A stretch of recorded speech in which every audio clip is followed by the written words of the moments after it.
Welcome once again to Cinemaholics, the major motion podcast, where we talk about the biggest and the best films coming to theaters and streaming online from the San Francisco Bay Area, where it never rains, but we are not a fictional island. I am John Negroni, the film editor for InBetweenDrafts.com, and from Pittsburgh, Pennsylvania, which I do believe is a fictional place. That is true. He is a news and entertainment writer over at Collider, Israel Ashton. Hey, I feel you have been to Pittsburgh before, right? Not with me.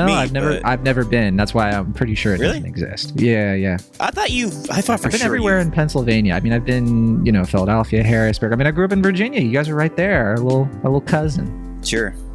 Yeah, I don't know. I thought you'd have been, several years prior had been to the city, the burg. Like the airport, but I don't count that really. I mean, okay, so you have the same relationship to Pittsburgh as I do to Las Vegas. yeah, I've never been to Las Vegas either. I mean, I feel like you and I are going to meet there someday, but yeah, maybe. Yeah. Well, I've never even been to the airport. Oh, really? That's true. Did I tell you about when I was had a layover there? Yeah. You have the whole story about it? Yeah, they had, I don't know if it's a story. They have casinos and stuff in the airport. Yeah. So. Well, I mean, how could they not? Right, yeah. But yeah, I don't know. I played a few games. I was there for like 8 hours, so I might as well. You can say that you gambled in Vegas. And yeah, exactly, yeah. So you can't talk about it beyond that because right. What well, yeah, I'm already breaking the cardinal rule of Vegas, but such as it is. People always say, John, why haven't you been to Vegas? I'm like, well, no one ever tells me how it is. So is it any good? Well, that makes me wonder about these dang cinema scores. How are they coming out if people aren't talking about what happens in Vegas? I guess it's all anonymous, Yeah. Or they count theaters as like international waters, which I do. Yeah, sure. This week on the show, we're talking about the Banshees of Inisherin, which we're a bit late on. Why are we so late on this review of the Banshees of Inisherin, which has been out for a while?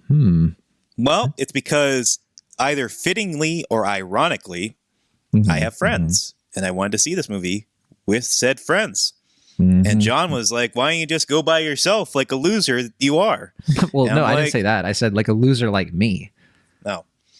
Well, I read between the lines and assumed that you were putting me in said company, and I was like, John, can I not see a pristine, acclaimed film with my friends and coworkers? And you said no. Yeah. But I did anyway. I don't control you, and I have learned not to even try. So, but you did see it eventually, and I knew we had to talk about it. I mean, I knew even if it was going to be late. Now, this is a weird week to do this one, just because, I mean, look, let's be honest. Banshees of Inisherin, talking about this movie when we have two big movies out this weekend. Maybe not at the box office, but The Menu and She Said. Now, She Said, I still haven't seen yet. I wanted to see it over the weekend. Got a little too busy. It's screener season, so I'm kind of catching up on some things for awards. But I do plan to see She Said sometime this week. And The Menu, which I saw last week, and I enjoyed quite a bit. And I want to talk about it on a bonus episode of the show, which might be out by the time most of you are listening to this, I imagine. Maybe. Yeah. She Said bombed. It bombed pretty bad. It only made like what, $2.2 million, $32 million budget. And Variety came out and it was just like, what's going on? Awards movies aren't moving with audiences. It's like, where have you been? It's kind of the exception, not the rule, for these movies to not do that well, honestly. People are used to watching them on streaming at this point. What are you going to do? Yeah, I mean, I don't know. It's tough with this one because it's kind of a hard sell by design. Yeah, who wants to watch this movie? It's about Harvey Weinstein. Who is sort of like, finally, get the kids a babysitter. Like, let's no, you know what? We're bringing the kids with us. Like, exactly. Yeah, it's. I mean, it doesn't look super cinematic either, so it's not really the type of film that at least for like a casual. Not a casual moviegoer like myself, but someone who can sympathize with a casual moviegoer. I can understand, like if you need something grand, that's something like, I can't watch this at home. I have to go to the movies to see this. And you're going to choose between like Black Panther, Wakanda Forever. She Said it's probably going to be Black Panther. Well, somebody might even look at this as like, it has Carey Mulligan, right? And somebody might look like, well, hey, Promising Young Woman did pretty well. But I mean, look at the two different movies side by side. One of them has that quality of like, I want to see this in a theater. I don't know what's going to happen. This is actually intriguing. Given that Promising Young Woman didn't really get much of a theatrical rollout, given that it came out in 2020. True, but at least it like has it did have like an awards push, right? So like they were sort of like releasing it right before the pandemic. But I do know that with She Said, like most people are going to look at that and be like, well, I know how it ends. And it's like, why do I need to see this in a theater? It is that kind of movie that like would do play better, just kind of watching it on a streaming service. I don't understand why it costs $32 million to make. Haven't seen it. Right. But none of the marketing material has given me any indication that it's a $32 million movie. I don't get it. I don't know. I mean, I'm not trying to rag. Good. I heard it's better than it looks. I mean, I'm not trying to rag on the film. I know it's, it's a very surely powerful film, and I'm, curious to see it, to be sure. But I can understand quite admittedly why it's not, lighting the box office by storm right now. Right. Compared to something like The Menu, which to me, that is like a movie to go see at the movies. Right. It's a great date movie. I saw it with my wife.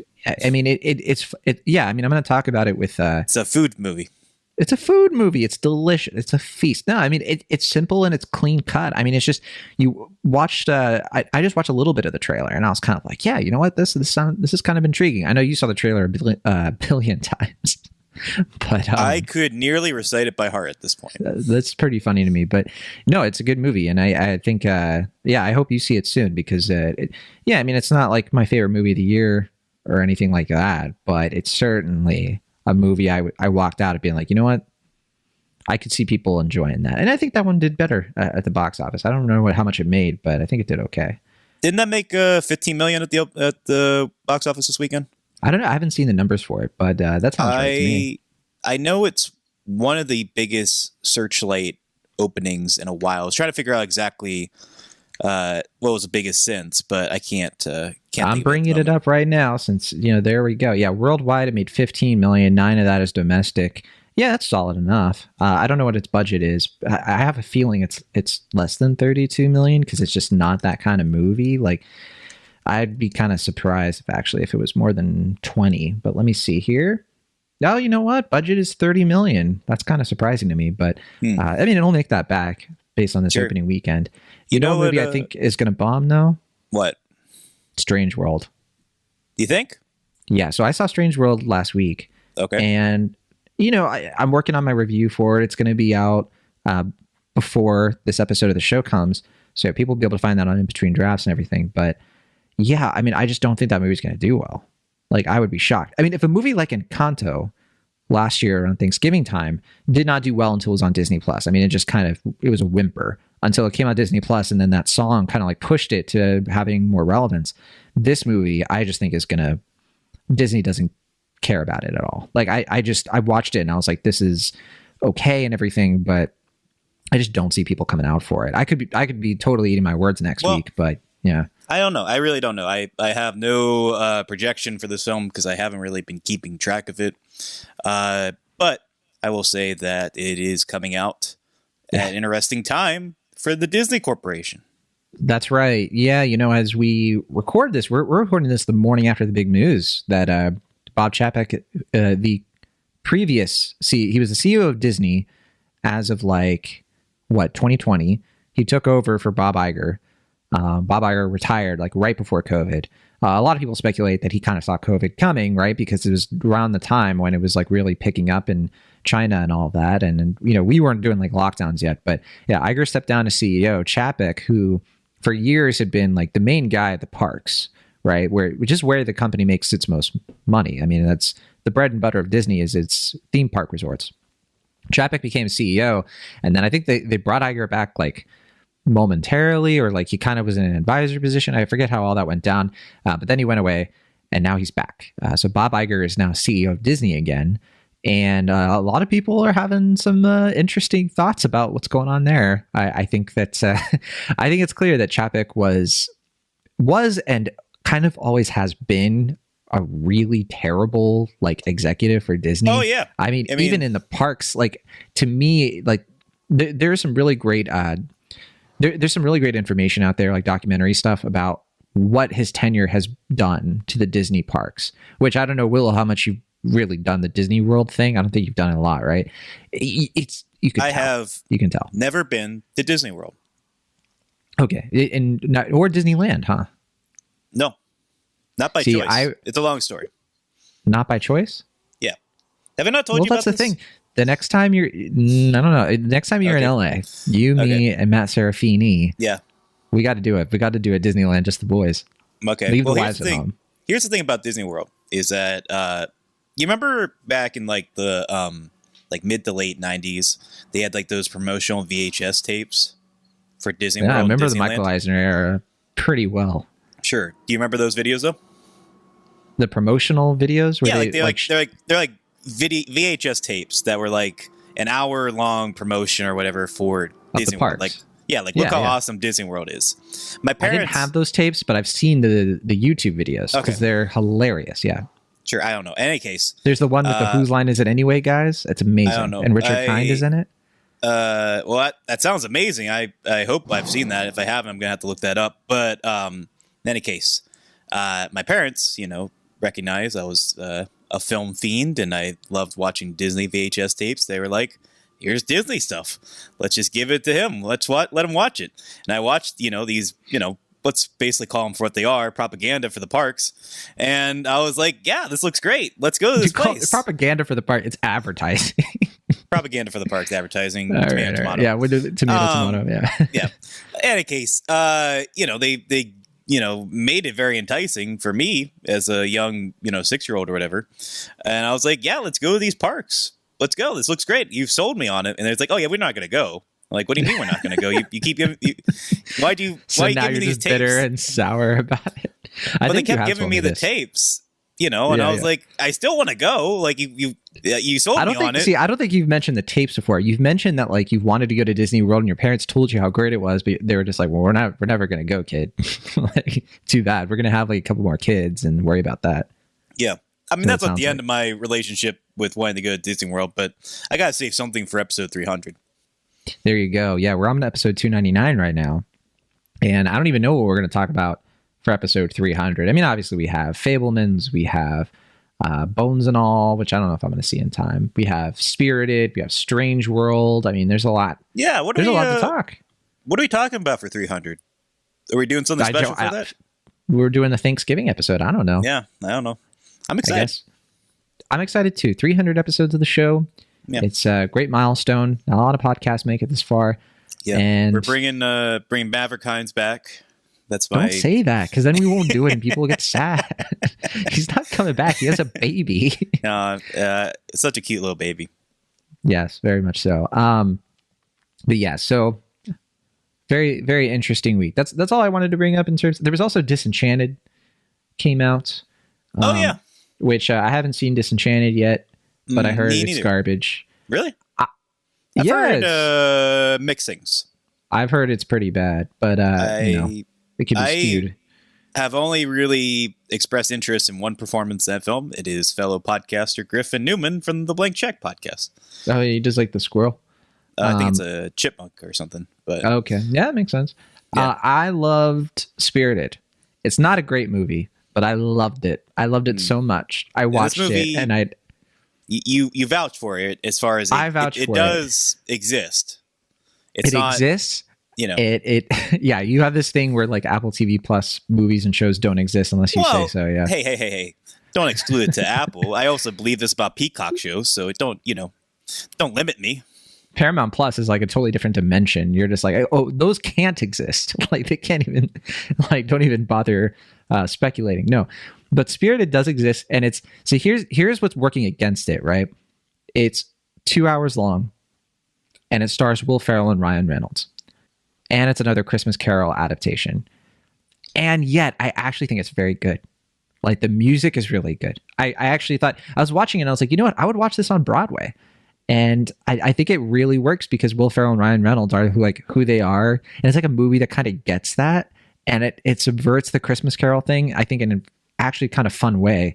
And so I was into it. That's my little mini recommendation. If you're kind of looking for a holiday movie, it's the only new holiday movie I've seen in 2022 so far that I've genuinely enjoyed. Here's my thing about this movie. And this is all hypothetical because I still don't believe this movie exists. But I'm at an impasse with these two stars where I really like, Will Ferrell, and I feel like he is due for a comeback. This is his best movie in a while. I was gonna say it's been a while since he's been in the movies, right? Like, it's like He's been doing TV is stuff. The House, was that the last like starring role for him before this? Starring role, maybe. Let me double check his filmography because I think he's done something since then. That was what, 2017? He's going to be in Barbie, but that hasn't come out yet. He did that Apple TV Plus show. It doesn't exist with Paul Rudd. Oh yeah, Eurovision. Oh, okay, yeah, that was okay. Yeah, I liked Eurovision quite a bit. Yeah, you like that one more than me. You're a little bit more sympathetic to the Will Ferrell vehicles, I think, than I am. Because didn't you like The House too? I thought it was okay. I mean, I didn't love it, but I thought that was pretty bad. So there was also I found it funny enough. There was also Downhill. Forgot about that. Oh one. yeah. So too, he's not making his most memorable films, I guess. At least in my view. But I want him to come back. I like Will Ferrell. And we're at a dearth for. He's a producer for The Menu. I just saw that. Huh. Yeah, and he produced Barb and Star Go to Vista Del Mar. Yeah, well, he's a producer on Succession, so he's probably tight with the director. Mark Mylod, yeah. So in any case, but I like Will Ferrell. I want him to kind of be in movies again. But I am so. But then there's Ryan Reynolds. Damn sick and tired of Ryan Reynolds right now, and I just I could not care. Like I don't want to watch Red Notice. I don't want to watch Red Notice 2. Even if the red Deadpool is 3. The Santa Claus costume. I don't know. I mean, was there another movie that came out recently with Ryan Reynolds that I think I ignored? Adam Project? No, I saw that one. That was a big old turd. What else is I don't remember. Yeah, there is something kind of recent, but I thought there was something. I just didn't watch it because I'm just like I liked his stuff from like the 2010s, like where he was kind of experimenting and doing cool things like The Voice and Buried and Mississippi Grind. But now he's just a brand, and now he just does the same stick in every movie, and I'm tired of it. He has a cameo in Bullet Train. That's true. That's the only other thing he's done since Adam Project and Red Notice. I thought there was something else, but maybe I was thinking Free Guy. Oh well, yeah, but that was before Red Notice. I know, but I guess it was after Red Notice, or was it before Red Notice? I can't keep track of this stuff. It's before Red Notice. Yeah. Red Notice was, I think, more the fall. Free Guy was the summer, and right. Yeah. And there was also Hitman's Wife's Bodyguard that year, which I think that this era of Ryan Reynolds hasn't been my favorite either. I'll give you that. Although I like Free Guy and Adam Project fine. So yeah, I don't know what that was about. You like Sean Levy a lot. You like Detective Pikachu, and I didn't. So you know what? That's true. We trade hands. Yeah, when it suits. So if it's his voice, I'm cool with it. If it's his face, I'm tired of it. And that applies also to The Voices. Probably his best movie. No, well, I mentioned The Voices. I said that period of his time, like of his career, and then shortly before that, he did The Nines, which I think is still one of his best performances. Yeah. I take no fault with his whole career. It's just this recent time, I'm getting sick of it. Okay, you don't have to yell anymore. We hear you loud and clear. I'm representing Hollywood in this instance. We'll stop making money just to make you happy. Will are they making money though? They're all going to streaming. I guess so. I mean, that's a good point. But he's making money off the deals. So that's and there is Spirited, which I think probably didn't probably one of the biggest like movie deal in the world, but I think it's a nice little bright spot in his filmography lately. Just my opinion. I don't think you would agree. I'm happy for you. I'm happy you have this in your life that brings joy. And I had that this week. I watched Wednesday, the new Netflix series. I'm excited for that. I watched 1899, but although I'm only an episode or two into 1899, and I heard it's like heavily plagiarized. Oh, that's not the Yellowstone prequel then. No, this is like a Bermuda Triangle sort of drama. Oh, that's the Dark. Yeah. Yeah, but I heard that apparently they were totally ripped off like this other person, and so I can't say anything more about it because I don't want to speak off mark here. But there's some rumors flying around about that, so I don't want to promote it. 1883 is a show I was thinking of. I see. I do also at some point I'm going to see The Wonder, so I just got my screening for that. The Florence Pugh thing. That's on Netflix. Yeah, it's pretty good. Yeah. And I also want to see The Inspection. Been meaning to see that. Oh yeah, did that come out? I think that's in limited release right now. 'Cause I remember hearing about it. It was a TIFF movie, wasn't it? I think it was. It was either TIFF or New York Film Festival. Okay. It looks like it's going to hit theaters wide next week, so it's coming up. Yeah. Okay. So Glass Onion's also coming out. Glass Onion. Is that what we're going to do for number 300? Maybe. Could be. I mean, maybe for 300, we'll do like a classic episode of the show where we review 5 movies. I think we probably have to, and probably it's going to be like 3 hours long. Yeah, I'm cool with it. 1 hour for each 100 episodes of Cinemaholics.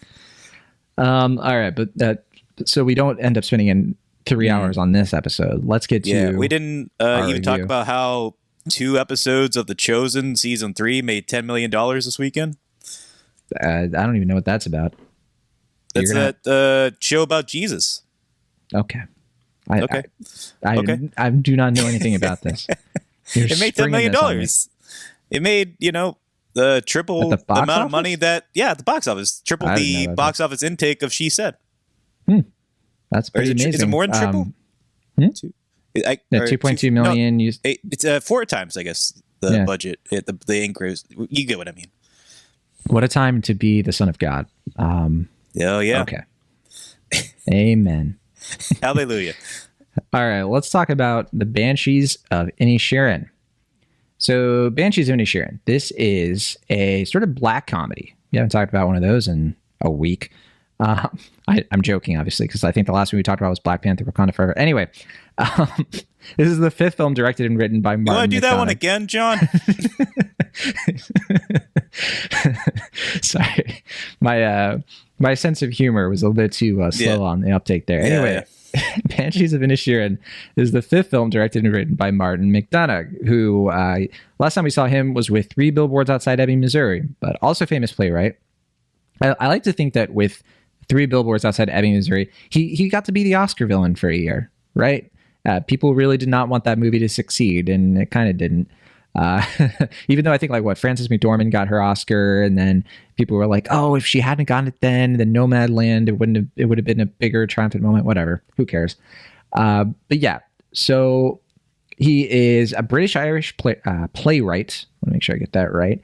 And I actually kind of think this movie has a lot more in common with 3 Billboards than some people might readily assume, because 3 Billboards is kind of like this preachy, like, hey, America, here's what's up about racism kind of movie. And Banshees of Inisherin obviously is more to his roots. Takes place in Ireland, fictional island off the coast of Ireland. Takes place in the 1920s. But both of these movies are about how loneliness and depression can be rooted atmospherically in a fictional place, and black humor is used to break the tension. I don't think I'm off base there, right? I feel like there's also one female character and a sea of male characters. Right. No, I think there is some truth to that, and I think it is pretty fitting for a number of reasons why this is a follow-up to 3 Billboards. But did you say this is his 5th film or his 4th film? 5th film. No, it's his 4th film. It's 5th film. No. First film was In Bruges. Second film was 7 Psychopaths. Third film was 3 Billboards Outside Ebbing, Missouri. And 4th film is The Banshees of Inisherin. I think he did a short film. He did a short film called Six Shooter, which is a short but not a feature. This is his... I didn't say feature. 4th feature film. It is 4th feature film. It's his 5th film. Yeah. I just, you're a fan of In Bruges, I know, and 7 Psychopaths. So, I mean, In Bruges more so than 7 Psychopaths, I would say. How about you? I haven't seen 7 Psychopaths, but yes, big fan of In Bruges. That said, I'm as big a fan as anybody can get of Colin Farrell and Brendan Gleeson. I love these guys. When Brendan Gleeson was announced as somebody who's going to be on SNL as a host, you better believe I watched that episode of SNL immediately, and it was quite good. It's the only good episode of the season so far, I think. I meant to watch it, and then I heard they did a Try Guys parody, and I was like, nah. Yeah, that one's not as good. The one that was good is he pretends to be a high schooler, and he confesses it to his friends. It's genuinely pretty funny. That actually sounds kind of funny. It is funny. They're all hanging out after a party, and he's just I have to admit something. I'm a 67-year-old Irishman. They're like, what? No, I'm not. No, you're not. We were just doing drugs. And he's just those were his age pills. Anyway. Yeah. Yeah, no, actually sounds pretty funny. Worth checking out. Checking out. So the setup of this movie is so I said in my review of this, it is like fittingly mundane to like the setting. Like the setting is this very mundane, dull, like everybody just kind of runs a farm. There are very few people who live here. It's kind of like this foggy place where everybody does the same thing over and over again. And the inciting incident is just basically Colin Farrell's character, Patrick, wants to go hang out with his best friend and all of Inisherin, Brendan Gleeson's character, Colin, and he goes to him and wants to hang out with him, and he's like, I don't want to be your friend anymore. That is the inciting incident of this movie. It's just this guy who's just like, I don't want to be your friend anymore. And then that's where the movie goes. And I want to be careful about how much else I say, because for me, I watched this like not really knowing like what kind of movie this was going to be. I just knew Martin McDonagh was in it. I just knew these two boys. I didn't know if it was going to be another in Bruges. I didn't know if it was going to be something totally different. And I love the reveals of like, oh, this is what we're doing. And so I will say like Colin is like a fiddler. He is depressed. He wants to like leave some kind of lasting legacy because he feels like his life is in slow motion. There is a civil war going on in Ireland at this moment. It's 1923. So there is obviously this like clear, purposeful metaphor going on here. And I'll just say right at the top, I think this movie is really great. It's one of my favorites of the year. It's in my top 10. I might end up slotting it in my top 5. I just think that it's extremely well done. I think what I like the most about this movie is that it takes an anxiety that I think a lot of people have, but is never really brought to film because it's not inherently cinematic, but it makes it cinematic just through the sheer like force of will, these two charismatic actors who aren't even being that charismatic. And that's the thing I like the most about movies in this genre, the sort of award season genre, is when you're able to take a very serious subject matter and just infuse it with like a huge amounts of watchability, where like I think anybody can watch this and be really intrigued by it. Not everyone's going to love it, but I think that a lot of people are going to watch it and just be like, that was interesting, and like have a real conversation about it afterward. And I hope we're about to have a real conversation, Will, because I've been dreading you watching this movie as much as I want you to watch it, because I'm ready for my heart to be broken. I'm ready for you to be like, you know what, John? I don't like you anymore. We're not going to be friends because of your opinion on Banshees of Inisherin. Mm-hmm. You thought if fight would ensue, I'd stop talking to you. We wouldn't be able to do episode 300 of this podcast because I was, fiddling and making music or whatever. Right. I do play I don't know if I ever told you this. I played the violin for 12 years. You've told me a couple times, and you always preface it like that. You're like, you know, John, I don't know if I ever told you that. I don't know, because I don't really bring it up all that often. But you don't bring it up often, but yeah, it's slipped out. Have I brought it up on the show, though, or have I just told you that in private? I think you brought it up on the show at least once, but I know you brought it up in private. Yeah. Okay. Because we talked about music. Usually, like when I'm like playing like my music or whatever, when you're like, can we just start the show now? Yeah. Yeah. Sabity-doo, bop, boop, bop. That's my impression of your music. Any case. I was talking about my real music, like my instrument music. Not like just playing a song. Oh, I see. It's been a while since I broke the ukulele out. It's right there. Yeah. I was going to say, that was more of a 2020 thing. You were just kind of just like, ponderously play the ukulele for 5 minutes while I'm just sitting here with my mic in hand, just waiting for you to speak. Or I would play like the Recess theme song. Yeah. I had a nightmare last night that so I have an ukulele collection, and this ukulele in particular is my most cherished one because it's my low G string. And I had a nightmare that the string broke, and I kind of panicked. And it was, harshest nightmare I've had in years. But anyway, Banshees of Ed Sheeran. Ed Sheeran. Ed Sheeran. Yes, Ed Sheeran. Inisherin. So I think I forget if we did a review together for 3 Billboards. I'll look it up because it was during the Cinemaholics era. I know that. It seems like something we talked about, but I feel like I have to assume my thoughts were kind of muddled on the film at the time, because I remember feeling very back and forth on the film. And I still walk away kind of mixed on that movie, because I think Martin McDonagh's strengths can often be seen in his direction of performances, his awareness of place and identity, and like you said, that inherent sense of strife and loneliness and grief and depression that characters can feel, conflicted with heightened violence, and this kind of mix of highs and lows that these characters experience in nearly kind of cartoonish fashions at times. Certainly, I think that's more so in Seven Psychopaths and in Bruges than compared to Three Billboards in this film. But yeah, real quick, let me tell you, I found the episode where we talked about Three Billboards. It's sure. Cinemaholics episode number 45. So, nearly 250 episodes ago. Yeah.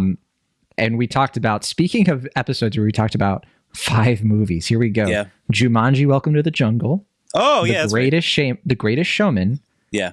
Call Me by Your Name. Marvelous Mrs. Maisel. The Killing of a Sacred Deer.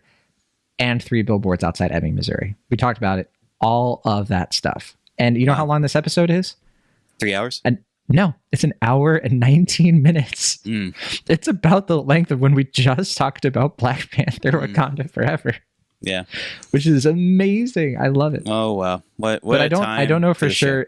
That's the thing, though. I don't know for sure if we talked about Three Billboards like you and me. It might have been one of those things where one of us did and the other didn't. Yeah. So that's possible. Yeah. But I think my big issues with that film is that ultimately I think Martin McDonagh did not really have a clear, I think he knew about America in the abstract. I think he was able to incorporate his themes therein, but I felt like the geography of that town wasn't as thought through. I feel like his identity of American idealism and it just felt like his conception of America was definitely an outsider looking in, and it felt impartial to me for that reason. And I felt like he was trying to kind of mask his outsider lack of awareness with kind of broader comedy and just kind of some edgier material that was kind of hit and miss comparatively. And this movie is a lot more, I think, focused and toned down and closer to his roots as far as a playwright. And I think that was definitely for the better. I think this movie is a noted improvement over Three Billboards. I think it has a lot of the same ideas at place, a lot of the same ideas at heart, but it feels a lot more concentrated. It feels a lot more rooted in a filmmaker's identity here. And I think the performances are a lot more keyed in and a lot more intensely nuanced in a way that I feel like they've lingered with me a lot more than Three Billboards did, where that one, it just felt like everyone was kind of doing different things a lot of the time. I remember Sam Rockwell's performance didn't really jive as well with Frances McDormand's performance. I guess kind of felt like everyone was doing their own little thing. In this, everything's kind of keyed in a lot more thoughtful and engaged way. And I don't know, I found it to be very funny and quite lovely, but more than anything else, I think it's for as much as you highlight the comedy, I find this to be just a tremendously sad film. And I mean, I definitely recommend it. I think it's a very good film, but the sadness, the melancholy of it is what really lingers with me more than anything. Yeah, I think I should have seen this coming, that there would be a movie that would really split us down the middle of what our two, what's two sides of the same coin or some kind of, because I always feel like you and I have a very profound difference when it comes to what we get out of movies, even the ones that we both like. And I had a feeling that's what would happen with this, because I come away from it. Yeah, and I would say it is sad, but I'm a little bit country, you're a little bit rock and roll. I get it. I don't know what it is, but for whatever reason, I came out of this movie just kind of feeling like all of the sadness was beatable, I guess, or surmountable. I guess because it is a movie that takes place in the past and it kind of covers a conflict that's already been resolved. To me, although, this feels to me like such a better version of a movie like Belfast, which is trying to do somewhat of the same thing, where it's sort of reflecting on Irish history to sort of explain the human condition in a way, but doing it through the fable of a director's biography.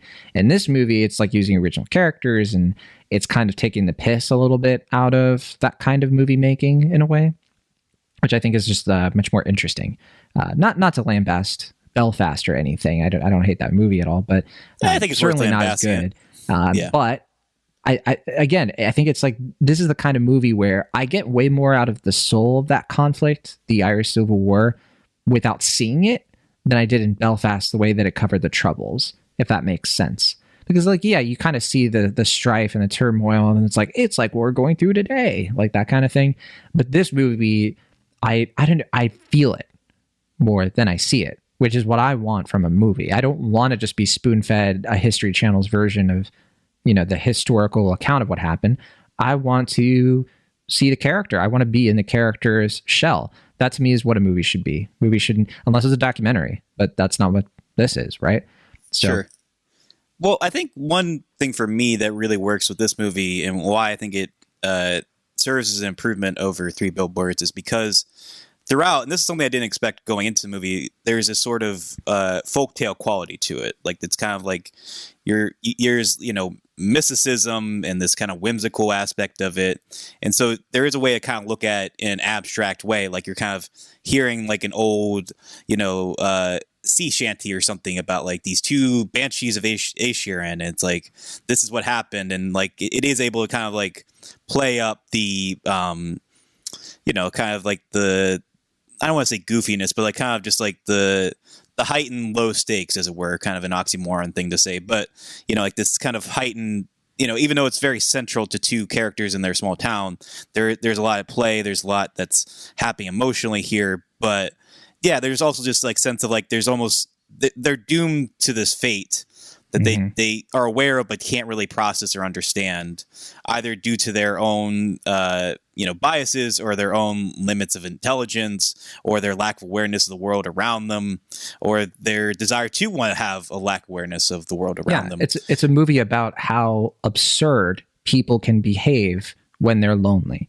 when they're put up against a corner and they're in a situation where they really have no support system, no emotional support system, or they feel stuck in sand. And as a result, they will lash out and do things that just make no sense. Because I think that's what's so interesting about the movie when you go into it. I think a lot of people will probably immediately connect with Colm the most and be like, hey, yeah, maybe he's being a little bit harsh, but why in the world is Patrick just like not getting over this? Like, move on, dude. Like, he's just not that into you anymore. I think a lot of the audience will connect immediately with the Brendan Gleeson character for that reason. But over time, you start to kind of, I don't know, maybe this is just me. You start to feel with Patrick like, oh, like there's something deeper going on here that he can't move on and it's not his fault. And, there's something to be said about like, this is what happens when your main character is kind of a dull guy. And there's sympathy there. I mean, I don't know. I took it more the opposite, I guess. I initially found Colm more I found Patrick more sympathetic than Colm because I knew it. This is different. Because we're different human beings. I get, throughout the film, I get Gleeson's perspective. Like I can see why he would be annoyed by him, but it's also just like he has those expressive eyebrows, and he's just like, "You were my friend yesterday. Like why are you not my friend today? We're just gonna hang out at the pub. We're not, and he's also just like, if I said something when I was drunk, like I'll just apologize for it. Why can't we just like move on past this? Like what's the barrier of entry here? And it's I think I know what the problem is. I'm the Colm in this friendship, and you're the Patrick. I don't know. I mean, I can. No, just kidding. That's not true at all. Well, I don't know. I'm not a depressed fiddler, and you're not a dull person. So no, I don't know. I mean, but there's also Barry Keoghan's character, who I think initially I was a little weary of him because Barry Keoghan. I was initially sort of weary. I was like, what about his nose? I was a little weary initially of his performance because it's a lot more ticky. It's a lot more kind of like exaggerated. He's sliding out of his Green Knight performance a little bit, and I was gonna say it did remind me of his like. That little bastard he played in Green Knight is just like, oh no, what mischief and buffoonery is this guy going to do? But no, I mean his character. I mean, I don't want to say too much about the scene, but there's also Carrie Condon is in the film. Oh, she's wonderful in this, and she's also great too. And I think those characters really tie together. But there's a scene between the two of them that I think without that scene, I feel like the movie, as much as I liked it before, I feel like that scene really ties it together, and I don't know how much I can say about that without getting into spoilers. But I did want to mention, how this is such a platonic movie. It's about platonic relationships, and like there is like, but like there's one instance where someone tries to insert romance, and Martin McDonagh is like, nah, this is not the time. Well, yeah, I mean, that was something I was talking about with my friend too, is that like there is like so much a lack of sexuality in the film outside of Barry Keoghan's character. Nobody talks about sexuality. Right, nobody talks about sex. Yeah, there's no kids. Nobody has kids. I mean, there's obviously some murmurs around town about why Carrie Condon's character isn't wedded and has a husband, but like no one seems to think it's odd that Colin Farrell or Brendan Gleeson's characters aren't married, especially given Brendan Gleeson's age. And like I kept waiting throughout the movie to be like, is there gonna be an acknowledgement of like a widow or like lost love or something, or maybe something had happened later in life. But no, that's my favorite thing about it is like so many movies like use romance to drive plot. And it's not that that's wrong. It's not like that doesn't happen. It's just it's so overdone. It's just refreshing to see a movie that just sort of ignores it. And it's just like there are other things going on in people's lives besides romance. Well, I took it kind of as an extension of that folktale quality, is that like there is an obvious like interior life to these characters, but their core sense of being in this film, as well as far as how we see and are told the story, relates to this conflict, which is something that even these characters don't really understand, but it's being serviced as a kind of greater metaphor that they're caught in and don't even really want to be a part of, but they have to because that's just I see it differently. I see it differently. I see it more of like it's McDonagh trying so hard to get rid of the mentality that if Patrick or Colin just found love, right? If they just, whether it be, with each other, who knows? But no, like even like the normal heteronormative kind of like get married, have a kid and all that stuff, it would not solve what ails them. Like Patrick, I don't think like if he had a wife, he wouldn't be happy. And I think the movie even like kind of shows this, like he has like such a strong affection and kinship with animals. And it's brought up multiple times in the film of just like, what do you need Colin for? You have your donkey, and he's just sort of like, it's more intrinsic to who he is as a person to love and be loved, that it goes way beyond just like settling down and all of that, because every movie's about that. No, I think that's true. And it did kind of remind me of, I don't know if you ever listened to the WTF with Mark Maron, where he interviewed Paul Thomas Anderson. They talk about The Master, and he's just like, I just kept being like waiting, and just like, why don't they just kiss already? and Paul Thomas Anderson's just like, yeah, now I think about it, I probably should have. But part of me like kept at several moments, it's like, oh, what would happen if these two just, kissed? But I think intrinsically, that lack of romanticism is very pointed and, obviously deliberate to like what's going on here. And I think there is some truth to what you're saying, but I think more than that though, it's just about this idea of like, what is a life lived? And, for that's what ups the stakes of a friendship ending, because normally in a different movie, if both characters are married and the stakes are their friendship ends, you're like, well, they got their spouses. That's not the case here. Mm-hmm. But like, is a life great because there's a legacy to it, or is a life great because you made a good impact on people's lives and you aren't remembered, in the grand, oasis of life, but you did good and you made people happy and you brought, that's the inherent conflict. Right. And that's the inherent conflict. And it's something that, is intrinsic to, I think, most people's lives. Cause obviously it's not, I'm not telling tales out of school here to say that, most great artists were not great people.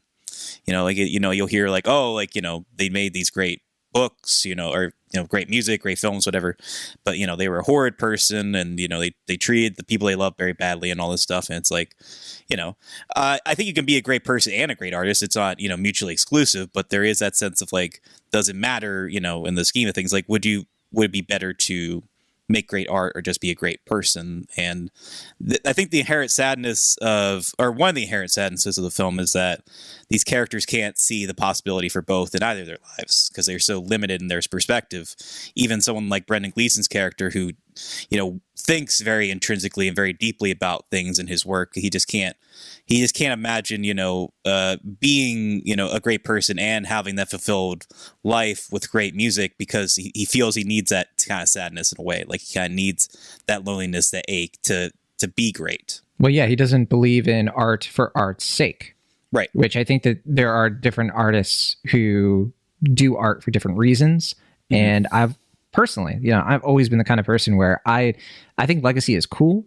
And I think it would be like a nice accident but it's not something that you can really force or try to, try just expect, because people are just going to forget you, man. Like, it's just going to happen. Like, even if you have kids, even, everything, all of this too shall pass. But, living life in the moment. I think that's why I connect with Patrick so much, because I do think that he is a kind of character who understands that it's about who you're with and it's about what you do right now. And that really connects.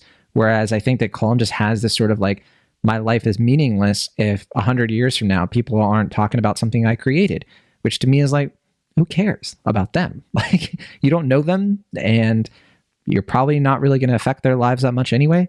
You're not Mozart, like, it's just one of those things where I think that's why ultimately I come away from it not as melancholic, because I think the movie I don't think the movie picks a side necessarily.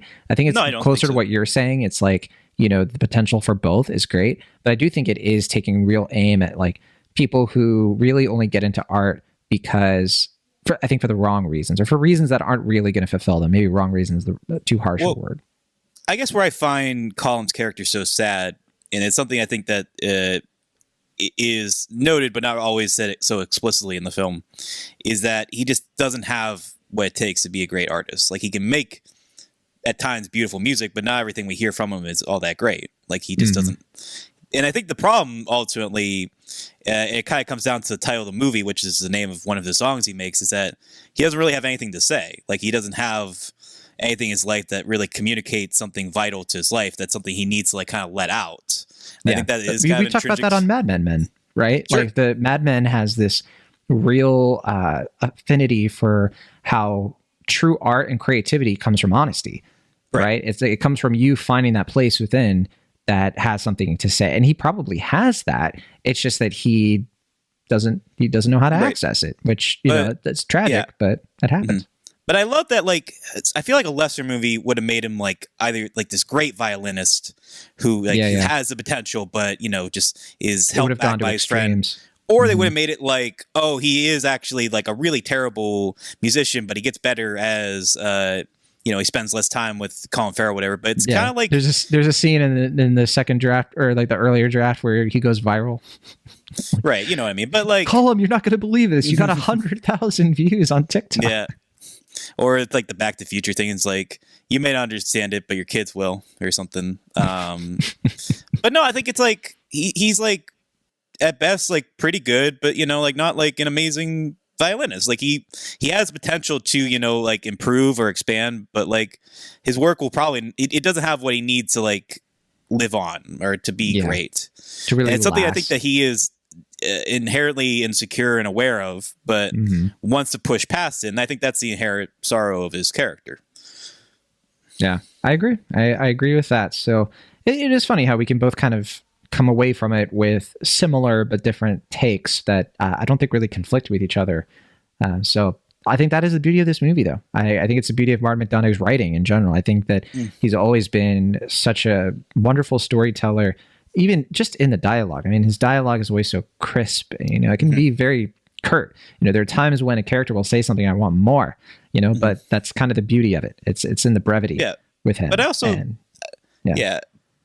I mean, I think this was an issue they had with Seven Psychopaths. I think he's kind of pushed away from with this movie, is that like, I like that the dialogue, it's snappy and it's witty, but it doesn't feel like too writerly. Like, it feels like these are things that characters could say.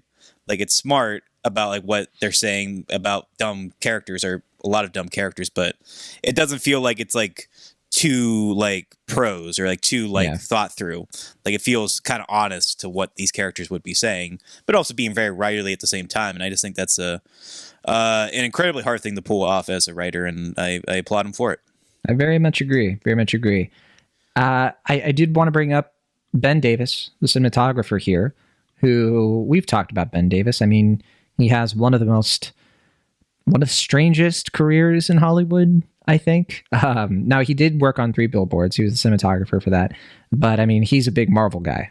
He's done a lot of the Marvel movies. Funny enough, he's done a lot of the Marvel movies that people don't criticize for how they look. Movies like Eternals and Doctor Strange and Guardians of the Galaxy. But certainly in this movie, it is a striking difference, in how simplistic it is. in terms of we're not watching something I hear that it's not flashy at all. And I think for the right reasons. I just kind of get the sense that this is the kind of like lack of color palette that we would have seen in a movie he didn't do, like Captain America Civil War, but kind of works to the movie's favor.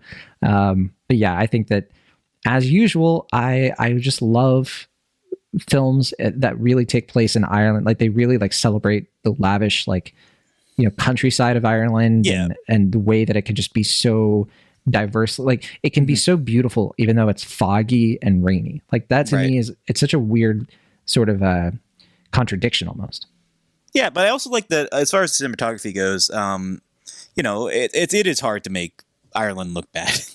Like it's more notable when it looks bad than good. But well, it's hard to make it look. It's not sunny, right? And so it's hard. Mm-hmm. You can't. It can't have like the standard sort of like beauty, but it has its own beauty that I think is inherent to what it is as a place. Well, but yeah, but there are so many different shots in this movie that aren't flashy, but they're very composed and they're kind of painterly in a way. And I really like about that. I don't know. Like, I read a tweet where somebody said the compositions in this movie were.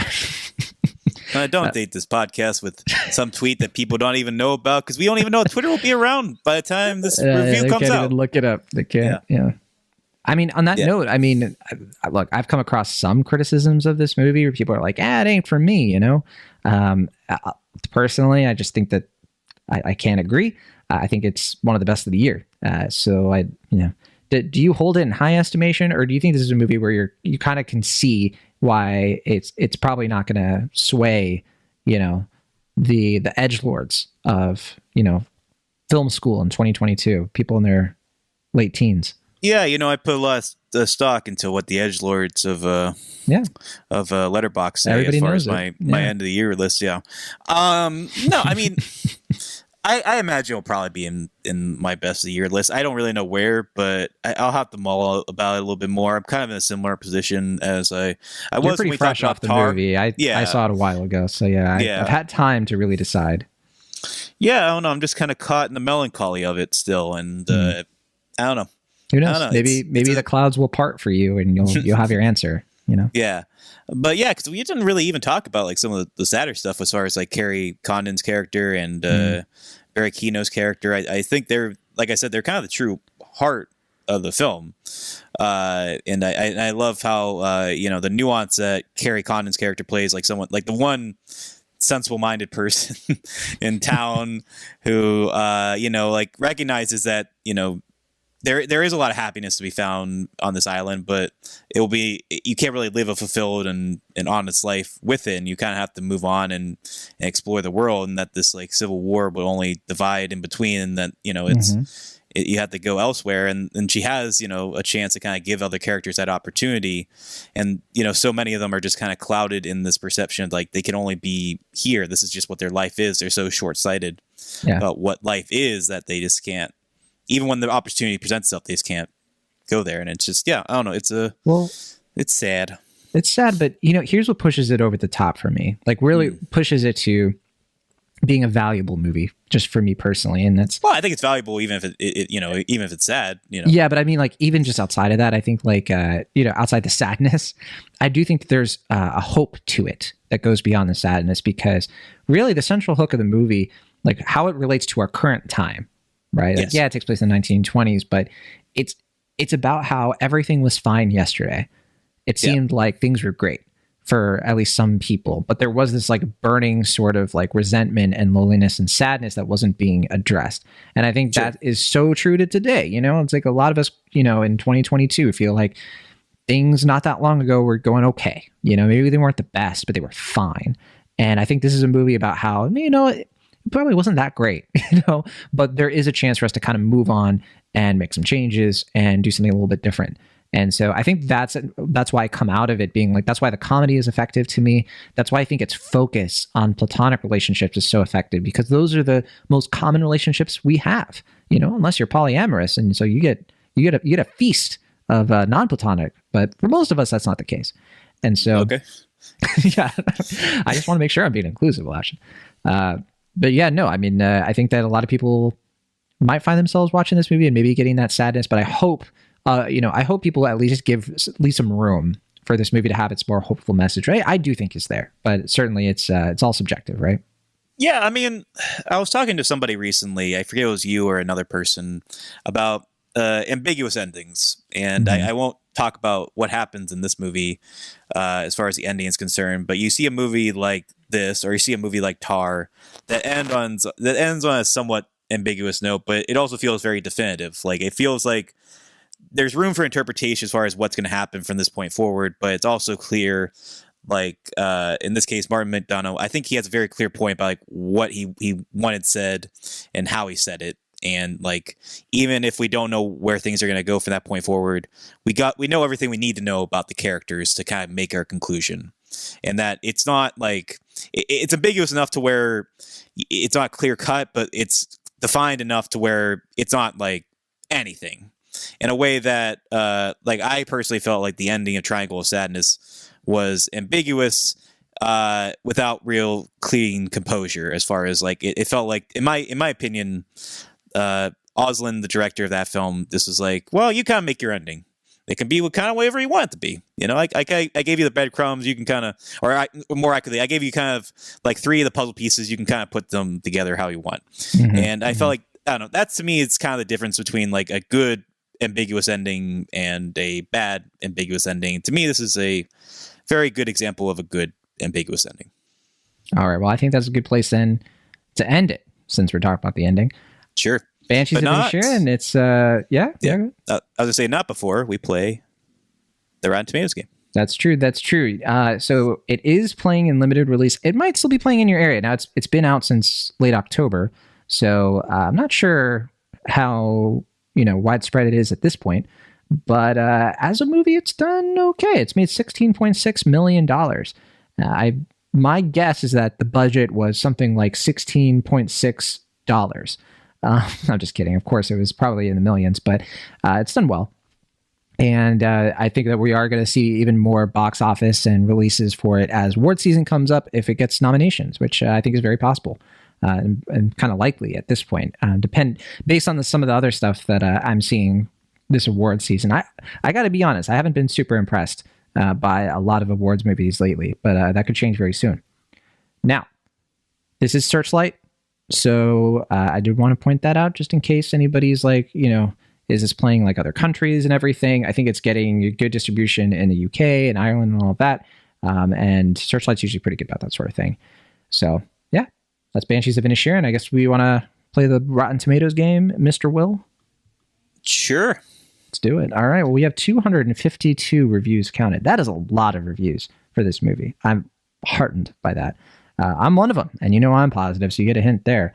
Will Ashton, what is your best guess for the Rotten Tomatoes score as of this recording? I am going to say 95%. Now, it is not 95%. You are off by 3.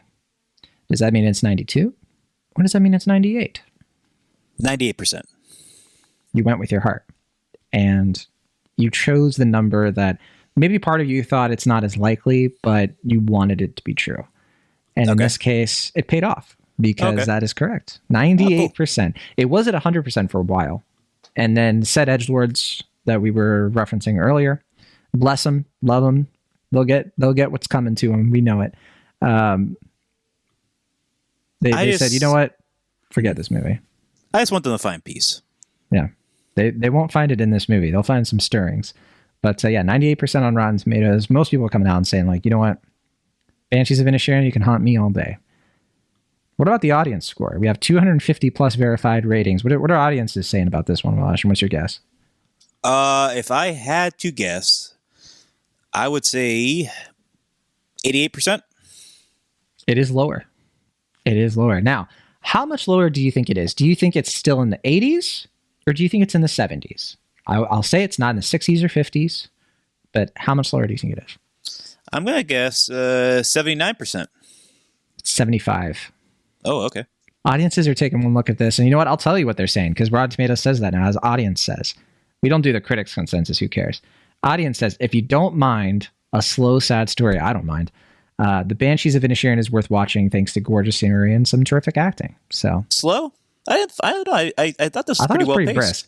I think it's because people look at a movie where, there isn't like death and violence in every scene and they're just like, this is slow stuff. I mean, that's a bit of a no, that's fair because Well, like in the maybe, sense but- that Martin McDonagh, like his other three films are extremely gory and violent, and so this one, they're certainly not everyone ends up the some people end up worse for wear, I'll say, but it's not it's not an excessively violent film. So maybe if you have certain expectations for what you're going to get out of a Martin McDonagh film, that you may not meet them here.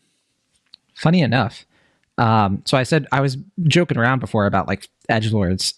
So there are 6 negative reviews, and none of them are from edgelords. They're all from like established critics that I can tell, and one of them is for the San Francisco Chronicle. He was at my screening. So, oh, really? And he was Mick LaSalle, crossing, great crossing critic, his great arms. critic. And just he's crossing his arms a bit. He didn't like it. That's fine. I mean, I'm not too surprised. Like I like his work, but we don't agree all the time. And but yeah, let's go to I don't know. Let me double check. There's a cinema score. I don't think there is. No, there's not. But we do have Letterboxd. Okay. Would you bring that guy on the show? No, definitely not. Okay. That would be awkward. Well, I mean, that would just be like kind of no. Let's not do it. Well, okay. Well, if you're listening, sorry, chum. Yeah, sorry, Mick. There's no way in hell he's listening. Okay, so Letterboxd. Now we have 77,000 watches. Also a very high number for a movie like this. Will, what do you think the average rating is out of 5? 4.3. Very close. 4.2. Well done. Yeah, 4.2, which is very, very high. That's one of the highest of the year that you and I have talked about. Much higher than the average. And this is, I think, the 3rd or 4th movie we've talked about that's hit the top 250 in Letterboxd this year. So those movies have included like Everything Everywhere All at Once. I think there was one kind of recently, I forget which, but that was in that zone. But this is number 206 in the Letterboxd top 250, which is cool to see. But I'm seeing lots of people on my timeline have watched it. And I'm not seeing a lot of negative reviews. Yeah, I'm seeing like a 3 here, and a Abby Olchesi, former co-host of the show, gave it a 3. But she did give it a heart as well. So I think she was kind of, I think in Will Ashton fashion, admiring it more than, liking it, right? Is that how you usually say it? Sure. Close enough. Yeah. But other than that, actually, I don't see a single 2.5. I just see like a half star from if you want one person. If you want some negative reviews, I can pull up my letterbox, and I'm sure there's going to be a couple. I mean, Isaac Feldberg, friend of the show, gave it 3.5. That might as well be 4.5, right? Let's see here. My old playlist editor-in-chief or editor Kevin Juggernaut gave it 2 stars. Oh wow! Well, let's see. Not too many. I saw so next week on the show. Yeah. Go ahead. We have plenty of things, plenty of choices for us this week. Fablemans, we could always talk about a little early, or we could talk about Glass Onion.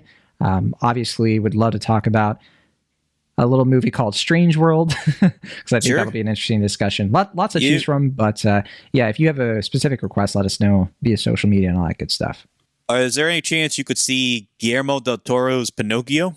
I don't know if it's going to be playing. I missed my screening. Near me. I might go see that after we record this episode. Yeah, but you live in a fictional place. There are no rules where you live, but sure. I'll look into it. Okay.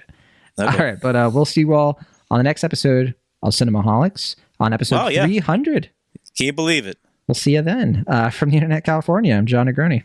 And for the Internet Pennsylvania, I'm Will Ashton. See you next time.